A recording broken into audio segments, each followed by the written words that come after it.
Hey, what's up, brother? Good morning. Morning, morning, brother. What happened, man? Oh, bro. Well, nothing happened, bro. It's just this is early for me on a Saturday, bro. 7 o'clock in the morning on Saturday here in Auckland. I normally get up at 5:15, but that's weekdays, brother. So Yeah, because of you, I'm here because of you. I got up I because know, of I you. know. I owe you a big favor, man. Have you Bro, had your coffee? I haven't even had a coffee yet, bro. I've jumped on here without coffee, man. So Uh, Reno's actually downstairs training. Your brother is actually downstairs working out. is it? Uh, I saw him on the way in, so yeah, no, bro, he's grabbed the ball with both hands. He's in there. He's in there Uh, pumping. awesome, man.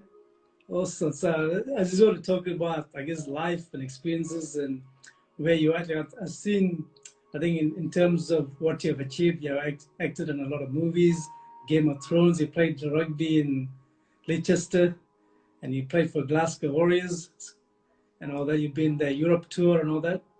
Like now you're an owner of a gym, Lotus Magnus. And I think with all that experiences, I think you've trained some hard people. So let's start with training. What are the toughest crowd to train? Is it the rugby players? What's the tough crowd to train? And how do you Uh, motivate them? no, it's really like I love my job.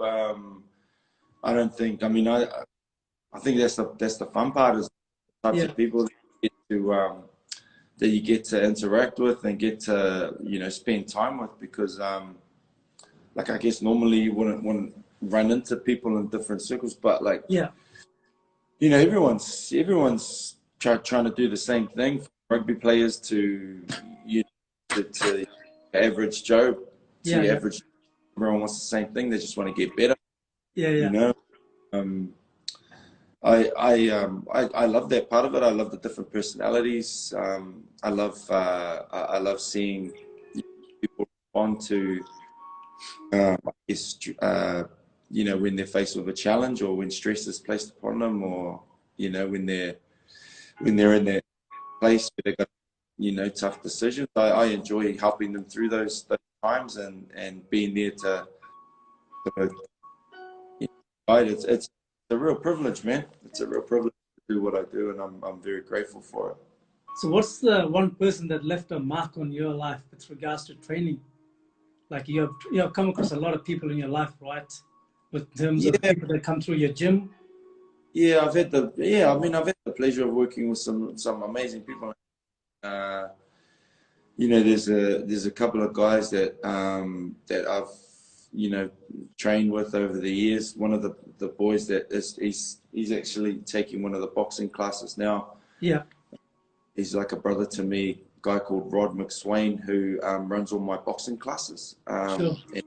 And he's got his own training brand Yeah, called Hybrid Systems, and he was the first guy that I asked to come and be a trainer at my gym when my first partner decided he wanted to go do his traveling around the world. So yeah, we set Ludus. I set Ludus up with a German guy, and he was like a gymnast. He was very very strong, really strong guy. really. Yeah, and with all the like I guess the gymnastic The ring movements. work. Yeah, he was awesome on like things like the rings. He was Yeah, really good on doing pull-ups and rope climbing and things like that. yeah, And so we had quite a good chemistry because I was, me it was more the team stuff. I came yeah, from a team background, and so I was good at getting people together, and he was good at the strength side of things through. But he actually he went on his OE. He decided he wanted to go do some traveling, yeah, yeah.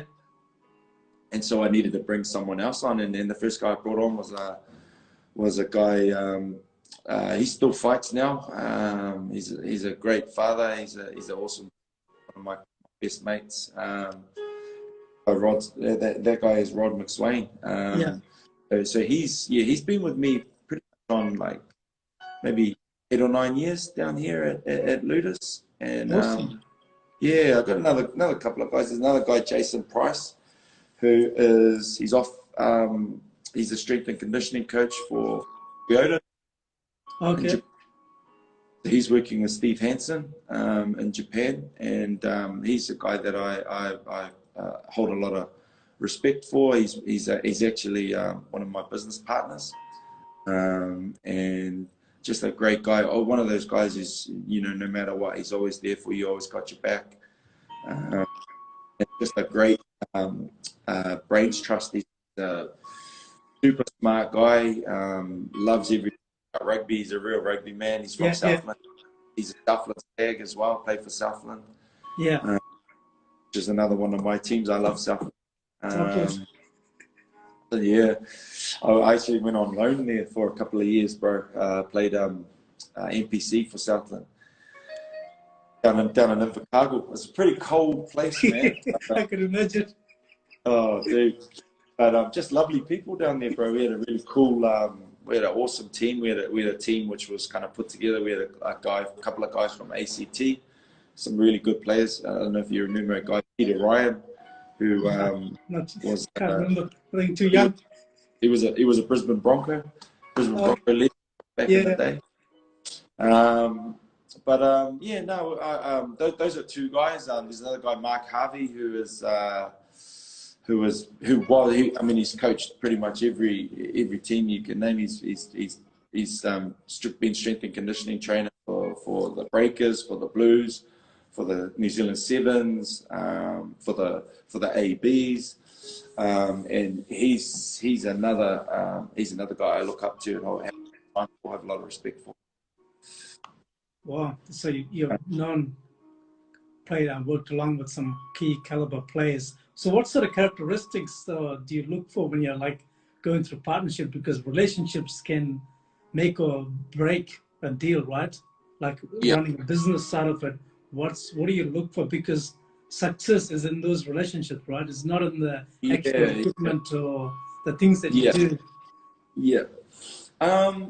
I guess it's like anything, eh? You know, the right people. I don't really go looking for people. The right people, you know, you kind of draw the right people to you with I guess the way that you yourself are. You know, if you're acting in a specific way, or you know, whatever vibe or energy that you have, I guess you draw that same energy or vibe to yourself. So, you know, in that I don't look for look for partners or look for relationships or business relationships. I guess the things I kind of, you know, I guess the values I kind of look for, you know, or look to portray myself are loyalty and I guess honesty, integrity, you know, just the standard things. You know, I think if, you know, when I'm looking for trainers to come and look after my classes, I guess the things I look for most of all are personality traits, bro. You know, you know, I could kind of, you know, I tell you that most of my trainers are people that have trained with me first. Okay. Like, so they're people that I've had in my classes, or you know, I've trained with myself, and I just tap them on the shoulder, just ask them, hey, would you mind, you know, would you like to take a few classes here? And I just look for people who are I guess highly motivated themselves, who, you know, who are organized, who are affable, who are approachable, who are funny, or have a sense of humor. You know, it's so important. So important, man. You know, when you're putting someone through hell or putting a class through hell, it's important to be able to make them laugh. You know, like throwing up a little bit. And you know, obviously the technical expertise is important as well. But you know, there's nothing you can't teach somebody. You know, there's so many online courses. There's so many ways that you can upskill yourself. What you can't teach, you can't really teach someone how to be a good person, you know, or how to be how to be a nice guy, or how to be kind, or you know, how to have, you know, empathy. You can't teach those things, you know. I guess you can to an extent, but it's easier to teach the technical side of things than it is to sort of, you know, change someone's personality. Yeah, I think like the funny side, right? It's like you go to like a family gatherings or something. Sometimes you just want to relax, like the island Yeah, family bro. style, But they always tell you to go do something, right? Exactly. Exactly, bro. They Well, we, always, uh, we're sort of staying with my parents at the moment because my mum's been a little bit sick, and we've had my two sisters over from overseas because they live overseas. So I've got one sister lives in New York. I've got one sister lives in Aussie, and they've both gone back. okay, So when I have my little ones, I have my little ones I have them 6 days out of 14, 6 days out of 14. So sure. when I do have them, we're going to stay at my mum's, so we keep the house, keep a bit of life in the house, Yeah, because yeah, it's our big family home. yeah. So it's normally like full, but with everyone with this bloody COVID thing, it's crazy, man. Unfortunately, everyone has to kind of stay in their own, in their own countries. But my sister was here for that. Both my sisters were here for about 6 months, which was awesome, man. It was so nice, bro. Wow. Having you can't imagine how great it is to have family together when times like this. So Yeah. I was just very very grateful for those times, bro. Wow. Right. That's. So what's like? It looks like your mom was very close to you more than your dad. Are you a mommy's boy? Um, yeah, I think I'll be the first one to admit that. And probably not even by my mum's doing, but it's probably just me hanging onto her leg. I was one of those kids, just always running around where my mum was, or it wasn't. My dad can give you a hiding, or my mum will give you a hiding. That was me growing up. I think probably because I was the youngest, and I came a little bit later than my siblings. So I think my mum was kind of, she was ready. I was one of those ones. She was ready she was done, bro. And then I came out of nowhere. And Surprise. yeah, hey, I'm here, man. you know. So I think there's yeah, I think there's, yeah, I don't know. I mean, I don't know how many of you out there, if you guys are the youngest, if your mama's, boys or girls, but that was me, bro. And to this day, mum's the first one I ring. But I love my dad, man. My dad's an awesome dude, and when I first moved down to Canterbury on scholarship for rugby after school, I went down Yeah. on a rugby scholarship um, to play NPC for Canterbury, and my dad came down when I first. I wanted to move out of house, bro. I was like, I'm ready to go. I'll go down. But honestly, bro, like my mum has been with me through everything. Like my mum came to my university orientation with me. we stop laughing, bro. We went on the bus together, bro. And she was like standing in the line with me when I was queuing up for my books, and I was like, oh man. But so when I went down to Canterbury, I was the big man. I was like, yeah, mum and dad, I've got the scholarship. I'm going to go down and go flatting in Canterbury. And shit, about 3 months later, mum and dad both roll up down to Canterbury. And they're like, oh, we can stay with you. So I was like, oh shit, you know.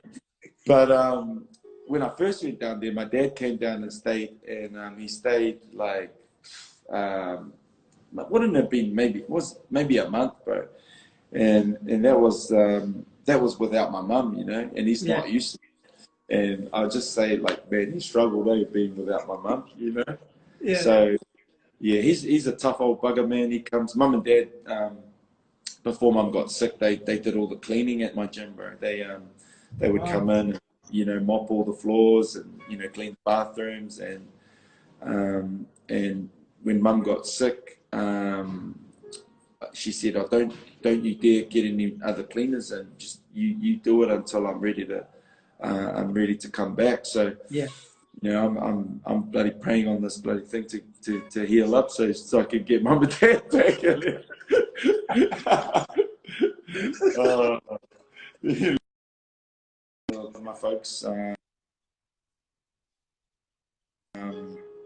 very grateful for the sacrifices that they made back in the day, because must have been bloody hard, man, for them, you know, coming from the islands and Yeah. making a life for themselves in this, you know, in this new land.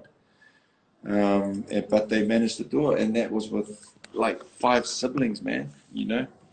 And they were only babies too, you know. When you think back, like, of what we do, you know, these days, you know, the age that we kind of run and we'll have our families now, it's a lot later than, you know, when they used to back in the day. But man, Yeah. I'm grateful for what they went through and sacrificed to get us the opportunities that we had. Because flip, man, we had awesome opportunities, man, as kids growing up. And you know, you don't realize how special that is until you get a bit older, and you realize how tough it is to, you know, as a working adult, to create opportunities for your kids. Yeah. And I'm so grateful to mum and dad for that, bro. You know, and it's something that's I've become more grateful for, you know, as I've gotten older and as I've become a father, and you know, having to provide for my little ones. It's you know, it's tough out there, you know. So man, grateful, bro. What was the team environment like in Canterbury, man? Must have been a bit of a funny guys over there, right? Yeah, oh man, there's funny guys in every team, man. It's funny. Crack up play, like, no matter where you go, and I've played in a lot of different teams from a lot of different, you know, countries as well. And it's kind of the same. You kind of have the same characters and the same, you know, like little mini social groups. But then, you know, you have the guys that just sit on their PlayStations all day, and then Yeah. you got the golfers, you know, the guys that will go out and, you know, play golf, and then you got the guys who will always meet up for coffees, and then there's the piss heads, you know, and then there's it's like Canterbury was an awesome place, bro. The thing about Canterbury, and I think the thing that you know, all their secret sauce is just their humble, hardworking attitude, and the environment that they create for the players. It's pretty awesome. You know, everyone's on the same level. There's no cliques. It's a very organized unit. They're on top of all their technical side of things.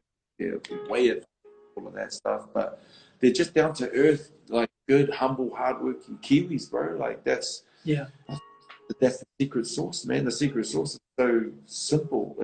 You know, it's just flipping doing things, bro.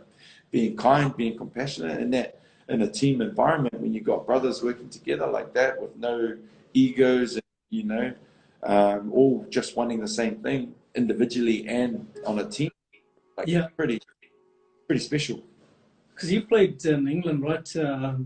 Glasgow and Leicester. What was that environment like? And It was hard for me, bro, because you know, it was a new place, and you know, I was, you know, I went over to, I only went on a short-term contract to Leicester, so, you know, you know, tied up or, you know, put in a bow and a ribbon and a box, bro. I was there for, you know, for a replacement. You know, yeah, as a injury cover.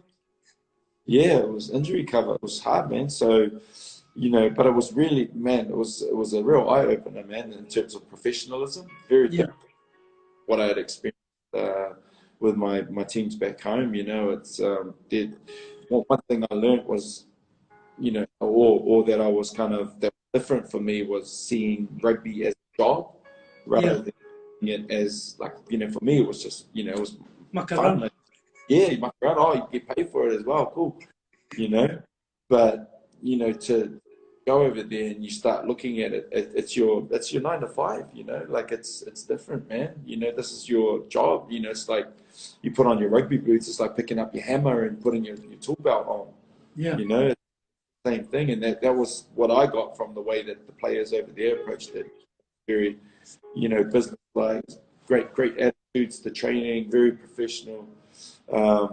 And it's not, I'm not saying that it wasn't like that here. It was just, we just looked at it as fun, you know. It was like, go and kick the ball around. Awesome, bro. You know, that was training, you know, and to do was just wanted to be better. But, you know, I kind of got the thing of, you know, you're getting better because you earn more money, get up, you know, get a, it was very, so that was cool. That was a cool part of it. You know, bloody cold again. I don't know what the hell was wrong with me, man. I kept going from colder place to colder place. Like, I think if I didn't get injured, bro, I would have ended up playing in the North Pole. You know? I think that was my bloody rationale for choosing a team was, is it cold enough there? Yeah, it's colder than, I'll go there. Yeah. Injury cover. Just getting bloody colder and colder. But, you know, Glasgow was a cool experience. A couple of Kiwi boys over there were really great. They looked after me. I had a guy who I went through King's College with. He was one of the winners that I played with at King's College. And then we played a few rep teams together, and he ended up, there's a guy called Mike Bartlett. His dad is, his stepdad is Gray Bartlett. I don't know whether you know Gray. Yeah. So that's his stepfather.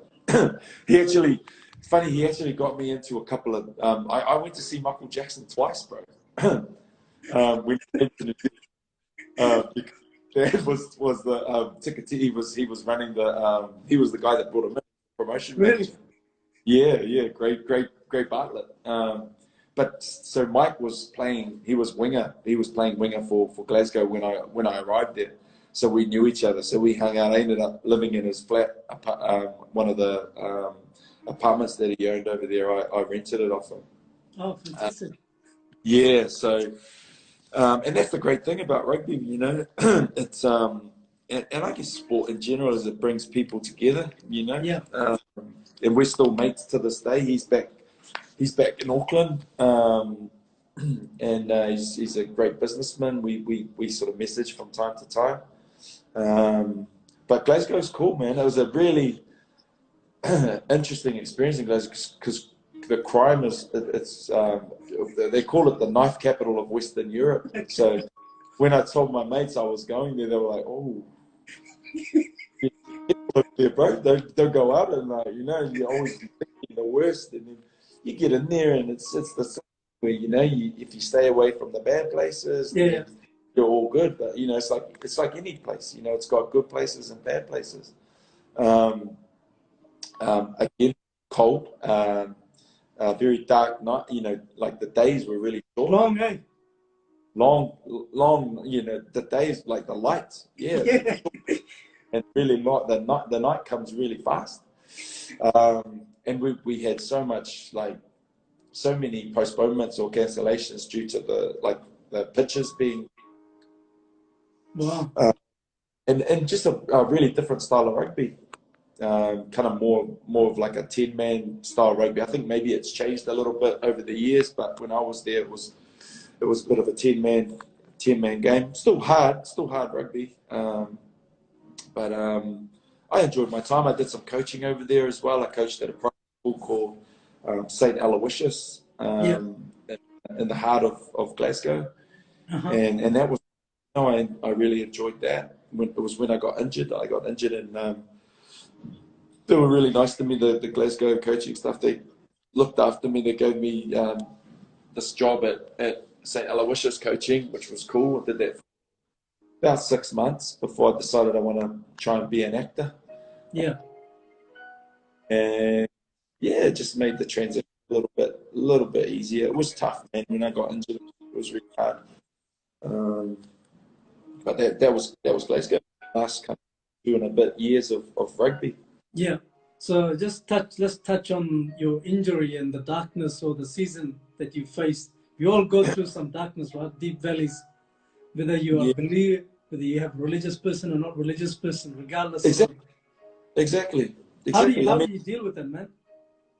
Yeah, the thing is, man, like everyone goes through hard times, and they might not even realize that they're going through hard times. They might just think, hey, this is just my lot, man, But I guarantee everyone, and that's why I have so much time for everyone, because I think like there's a little bit of kindness that might be the only kindness that they get during the day. It might be the only smile they get. It might be the only, and the thing is, when you do it, or when people offer light or offer kindness or whatever, if you do it condition, or you do it unconditionally, then it's not as, because I think people find it hard to do it because they don't get back what they Yeah. put out, and it can be a scary place, because if you're worried about how someone's going to respond to what you're doing, then you kind of change the way that you act. But it was hard. I all I'd known myself to be growing up was a rugby player, and Yeah. that's a sad state of affairs. But that was my identity, linked up to throwing a bloody ball around. That was all I thought I was, and it's so shallow. But when it's all you've done, and it's the only thing that's kind of brought you, I guess, or the main thing that's brought you joy in Yeah. terms of creative expression. When that's taken away from you, or when you can't do it anymore, you go into I guess a lot of self worth questions of, Yeah. what am I worth if I can't do this thing, or what can I do now? What's my actual identity? Who am I? All these bloody, Deep theological questions. deep questions that you kind of face with them when you don't have the tools. Because man, back then, someone tell me what meditation is, I would have laughed. I was like, what do you mean? What the hell is this meditation? And all this stuff. I was unprepared, if you know what I mean, for Yeah. the challenge. But when you have great support around you, and I was lucky enough to have good family around me, and I had my sister over in London, and she caught a train up to Glasgow. Yeah. Spent time with me during that period. Just made me feel like a human again. Made me feel like I was worth something. And that's all you really need. You just need to know you are valuable, if you know what I mean. Yeah. And that can take a lot of soul searching and a lot of deep questions, but it's so rewarding, because I feel like I was blessed. I feel like I dodged the ball. I feel like I'm grateful for what happened, because it pushed me, and it made me go, look, you can do other things. You can do this, and your path is something else. And I'm a believer in your path being chosen, and things being the way they were determined to be. They always should be. I think things happen for a reason, and so when I look back on things that might not have been good things, or Yeah. might not have been positive things, I look back, and they were placed upon me for a reason. I had to learn from them. I had to grow, and everyone goes through challenges and battles. And my heart goes out to those that are out there that have the support, that don't have I guess the knowledge, or the training, or the will, because Yeah. it's tough. It's tough being in that place if you don't have that support behind you. My ex at the time was really supportive. I'm really grateful to her. She's great. She's the mother of my kids too. She's a lovely lady. Yeah. And I had my bro back here who gave me a chance to audition, for a show back in Auckland, and grateful to my bro for, sounding me out on it, and offering something for me to do, to express myself creatively, and figure out, hey man, you're not just a rugby player, you can do other things. Yeah. So that's kind of what got me through, bro, was the support of family, I guess, and just every day, just staying with it, hanging in there every day, finding a reason to go and do something. Exercise was super important for me. I mean, I actually lost the um, the confidence to go to the gym.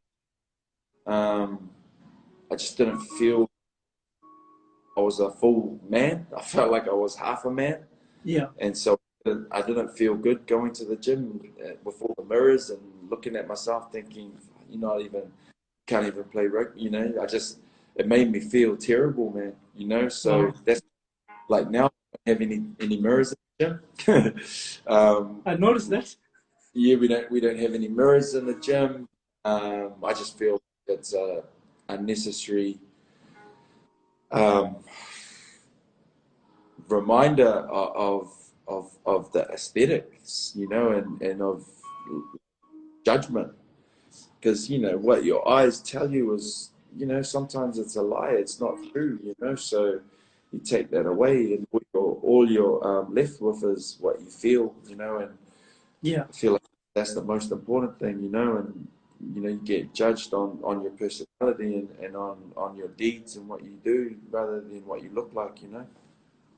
Because there's always somebody doing it better, right? For example, you might have 10,000 followers or 20,000 followers, and somebody else has got more, or somebody Mm. else has got a better car or better physique or gym. Always, always, man. There's always someone doing something better, or you know, that's I think that's the danger of social media.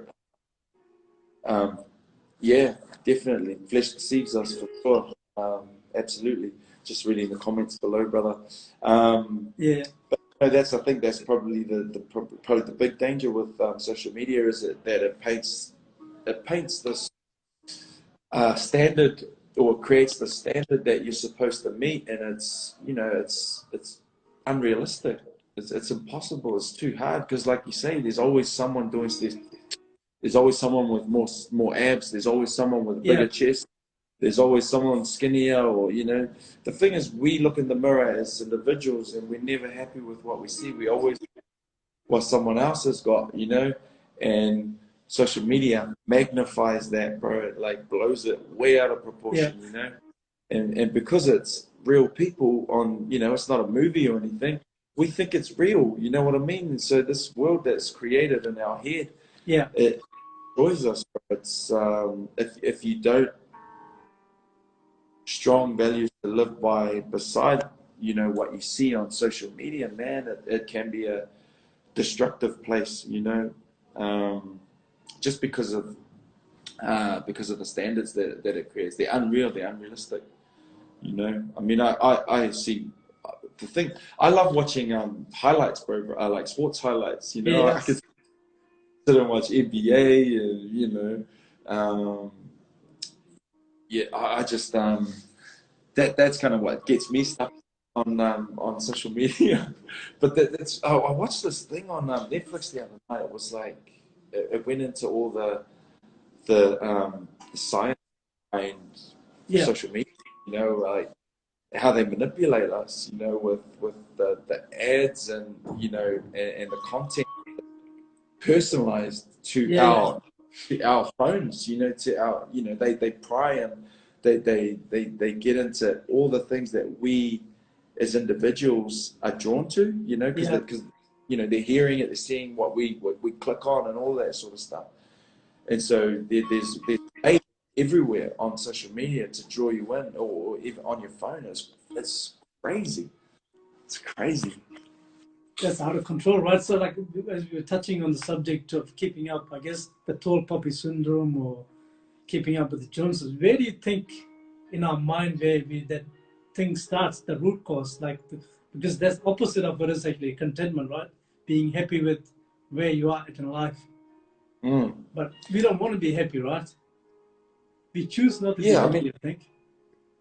be happy, man. You know, but it's a hard road towards that. You know, and so for, you know, there's certain times there's times in your life when you just think that there's no way that you know, really tells you so many lies. But there's so many. You know, the thing is, this you can't stop the thoughts that No, go through. It's not like you can jump in there and go, "Hey, would you guys all shut up for a second here?" You know, you can't. You know, sometimes yeah, I wish I could go in there and go, "Hey, let's just keep it down for a minute here, okay?"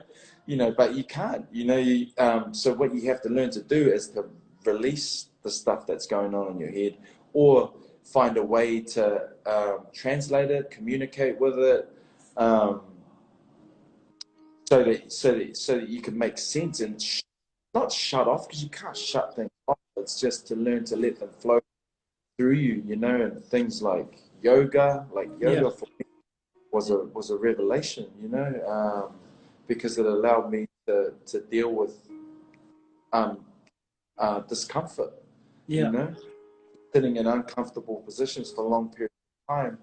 I hated it. I used to, man, I'll just get up and walk off, you know, if someone said, come do yoga, you know, or have a I stretch. tried it once. I couldn't Oh, see, stretch. Too much yeah. muscle building for too long. Yeah, I mean, yeah, and the thing is, it's the hard thing too is you can, like, if you have a bad experience the first time with anything, then it's gonna put you off, you know. And you know, like the first couple of times, and I know my brother was the same. My brother that lives in Sydney, you know, uh, he was the same. You know, we just rolled in there with our rugby gear or, you know, rugby shorts and, you know, or gym gear, and you know, like they're like, and you get that look. But it's the same. It's funny because it's the same if you were to walk into a boxing gym. You know, you'd hear all the pads, and then you walk in and it's like, you know, silence, and everyone looks. You know, it's just that whole thing of something new. But yoga helped me heaps, bro. Meditation, when I kind of learned uh, how to actually meditate and what it actually meant, what the actual, I guess the result I wanted to get out of it, or what the Yeah. outcome was. Then I started to understand it a little bit more and go with it. But it's it can be hard work, you know. Finding, you know, bringing your central nervous system down and coming to a Yeah. place where you can relax and breathe. Breath work helped me heaps. I got a good mate who's an awesome breath coach, and he's helped me heaps. Journaling, like writing stuff down, Yeah. like when I'm feeling, you know, stressed out or anxious, I find that sitting down and putting pen on paper, just the simple act of putting pen on paper is like, it's calming for me. Mm-hmm. Like, and then being able to express all the thoughts in my head allows me to, you know, just rationalize them and see which ones are worth holding on to and which ones are worth, you know, getting rid of. Because yeah, man, the mind is a crazy place, man. You know? It all starts in your mind, right? I think that's what Henry Ford or somebody said, that if you can think, you can do it, then you can. If you can't, you can't, right? And somebody Yeah, said that. yeah, And I think it kind of proves your belief, isn't it? It forms your belief about who you mm, are. Just you were saying about how when you stop playing rugby, then who am I? You have to ask. Everyone has to answer that question, whatever that might be, right? yeah. Well, if you haven't got a strong sense of identity, or if your sense of identity isn't rooted in something central to you and what you're all about, and rugby wasn't me. It wasn't what I was all about. My sense of identity was rooted in it, you know, which is crazy, but it happens. It happens a lot, man. You know, like kids growing up, and when, you know, what they do is part of the fabric of their rugby is Yeah. part of the fabric of their culture. Then you know, and religion plays the same part. You know, definitely. I think having faith in something, Yeah. you know, it gives you strength. You know, if you can lean on your faith and find comfort and belief, man, I'm 100% all for it. You know, in it, I've, you know, changed the lives of my friends and well, they have a strong faith in who they believe in, and it's Yeah. helped them. You know. So, because now you're a successful business owner, right? So you've got a gym that's going. It's been a challenging season for you, right? Because of COVID-19 Now, and 10 years. Last month was 10 years since I, wow, I congratulations, brother. thank you. It's for me, it's a lifestyle. You know, I chose this lifestyle. I wanted a lifestyle which would allow me to give back, but also it fed my, I guess, my internal desires, which was to train and be active and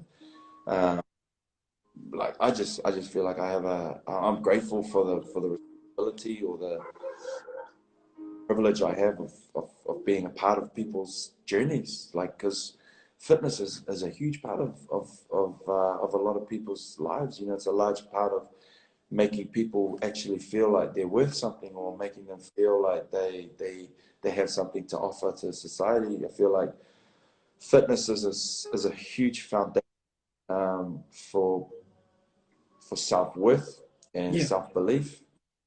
And when I say exercise, man, it can be any, it can be form, you know, going for a walk around the block, going for, you know, a ride on the bike. You know, I just think, you know, for me, fitness has been a foundation in my mental health.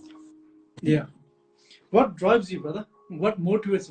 What ticks you to get up every morning? I think just a love for the people around me. I think, you know, I love my family. I love my kids, man, watching them grow and change, and you know, it's hard. Yeah. We don't get to spend, you know, of the time with little ones. You know, when you have a separation, it's not been a time. You know, I think of my little ones, you know, all the time when I don't have my days with them. Yeah. For me, like seeing my son, my boy growing, and seeing him, you know, develop into a teenager. He's 11 now, and Wow. yeah, watching him, you know, he loves basketball. Um, Yeah. we just played basketball yesterday, and his last one popped because we hit it at school, kicked it, and but you know, we've got a hoop for him here at the gym. And seeing, you know, seeing my daughter's 13 now, seeing her grow into a teenager, and you know, the mood Yeah. changes, Yeah. Yeah. and you know, I mean, it's all, you know, you never get a book on parenting, you don't get a book on how to do it, Nah, but you know, I don't. the thing that drives you to try and be a parent is just seeing develop and grow, and wanting, or I guess knowing from what I went through, what they're going through, and just wanting to be there for them, and provide for them, and give them the things that, you know, they need, Yeah. and it all, at the bottom line, at the end of the day, the sad thing about it is it costs money a lot Yeah. of the time, you know, so you got to provide for them. And I think that's the thing that drives me is, you know, I want to provide a future for my little, I want to provide a future also too for people out there that are struggling as well, you know.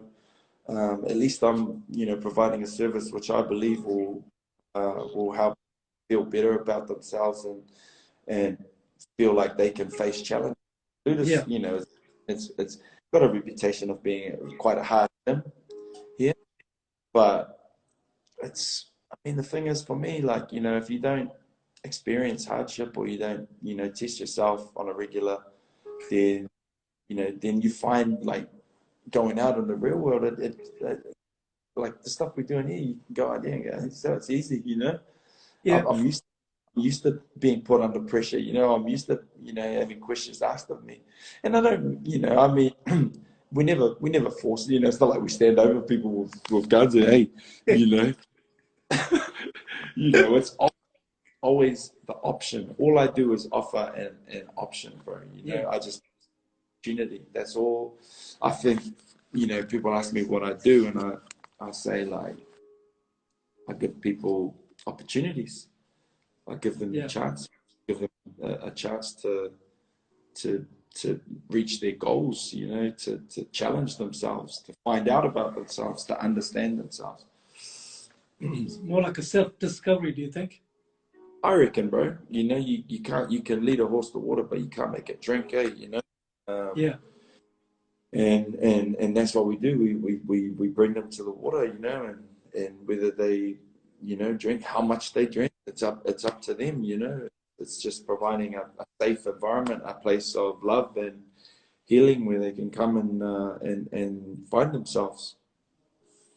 Man, this thing is annoying me. Like this camera is making me look dark, brother, and making you look fair, right?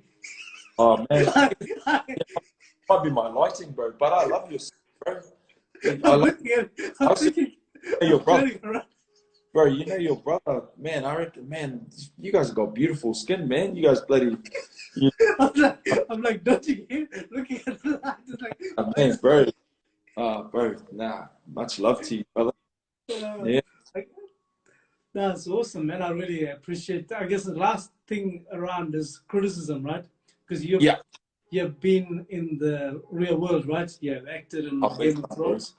How do you? I Yeah, think a lot of Polynesians, we go through. I mean, I'm including myself. I'm from Sri Lanka, but we yeah, go through criticism, right? Like yeah, when you're playing rugby or when you're playing any sort of sports and you're playing at the top, everyone praises you, right? You're like the next level, best guy. And when you do it bad, you don't want to know you, right? yeah. Um, How do you deal with that, man? It really hurts, right? uh, When you try to do something creative. yeah, man. I mean, and you, I've been in, we've been in some tough situations, me and my family included, Yeah, yeah, and everyone's a judge, like that's the hardest thing is that people judge you and they don't know you, and they don't know the journey, they don't know what you've been through, they don't know you, and that's the sad thing is that you get judged based on things that should never color your personality yeah, or what you're about. And I think you just have to stay strong and stay true to what you believe in, and hold the people that are near you, close to you, hold them close, and love them, uh, and just keep doing good things. Like I think, yeah, there comes a time when you just have to kind of put your head down and keep working. But yeah, I try not to. I think everyone, like I say, we go back to it again, but everyone is going through something. Everyone's going through something. And the last thing you should do is judge. I think that's the hard part, and that's the cowardly part of social media too, as well. Or as the keyboard for the faceless, yeah, guys that come out because it's hurtful. You see teenagers, committing suicide because of these bullies, cyber bullies and things like that. But yeah, the judgment is only for one man. yeah, yeah. There's only one. Absolutely, yeah.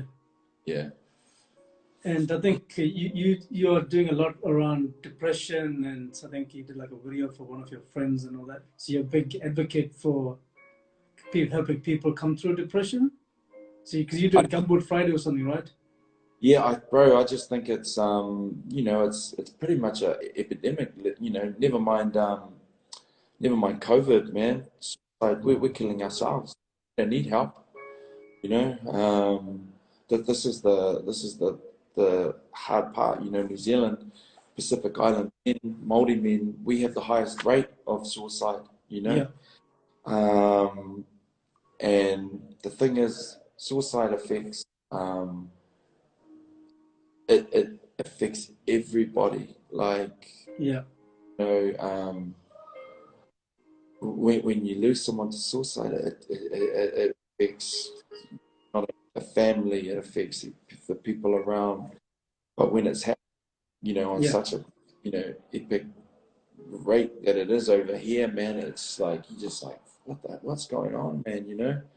Why, why is this happening? So, I've been lucky enough, I've been fortunate enough to find ways to deal with my depression in the yeah, past. And my, um, fortunately, the times that I was at that really, really breaking point, I didn't go there. I had the support and I had the strength to hang on. And it's not just strength. I mean, there's a whole lot of different factors, man, when you're in that place. But I feel like, if I can share my humble, um, opinion or my actions or my things that I do, if I yeah, can share, and then maybe the brothers out there will be able to take something from it, whether it's tiny or whether it's, you know, a huge thing that helps them, then man, I'll be a happy man going to my grave if I can Yeah. help my brothers and sisters out there. Awesome, man. I think your time is coming up. So I'll say with all my guests, I always pray for them and their families. So for you, I would love to pray for your business, for your family, that God really blesses you, and what you're doing is really amazing, man. It's like a dream come true for me, because I've looked and growing up in New Zealand. Yeah. I knew about you, you know what I mean? Like I Yeah. knew. Oh, bro, like, you know, meeting your brother as well. You guys are both amazing, you know, and having spent some time with you this morning. Reno's an awesome dude, man. You know, he's Quite different to me, eh?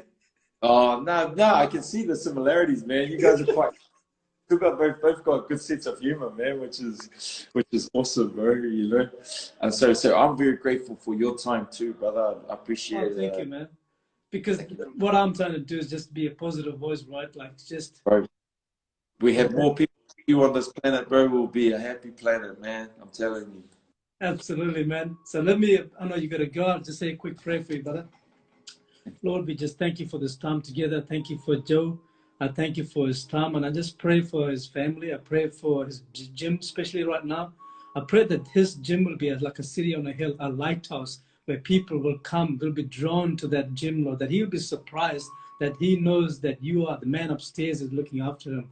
Lord, he has put so much effort and time and energy to building this, and he has celebrated 10 years. And I just pray the next season of his life will be so incredibly blessed. I pray for breakthrough. I pray for incredible freedom in his mind, the things that he's doing, Lord. I pray that you'll make him successful, that you'll make him prosperous, that you give him greater clarity in his thinking, Lord. And I pray for his mom, Lord, whatever the challenges that she is having right now, I pray for healing. I pray for restoration, that you will give her strength physically, mentally, emotionally. I just want to celebrate Joe's life today, Lord. I just pray, even just to give up his time this morning, I just pray that you will multiply the time, Father, that he will accomplish more things this weekend than he has ever done before, Lord. And I just pray for your extraordinary favor, grace over his son and his daughter and the rest of his family, Lord. I pray for your covering over them. I pray that just look after them, Lord, that they know that you love them so much. And I just thank you for his heart. I pray that you bless him, Lord, provide for every need that he has, Lord, with good staff, with the people around him, a great network support around him, Father, that even when he feels down, that they will lift him up higher and higher, as he has been sowing so many seeds of hope and grace and empathy and compassion to the people around him. I thank you, Father, for who he is and who he's becoming, Lord. And I just know that the best is yet to come. There's better days ahead of him, Lord. I ask this in your name, God. Amen. Amen. Amen, brother. God bless you, brother. Thank you so much for your time, mate. Thank you, bro. Have a great weekend, eh? Take care, brother. You God too. bless you. Talk soon. See you. See you, bye.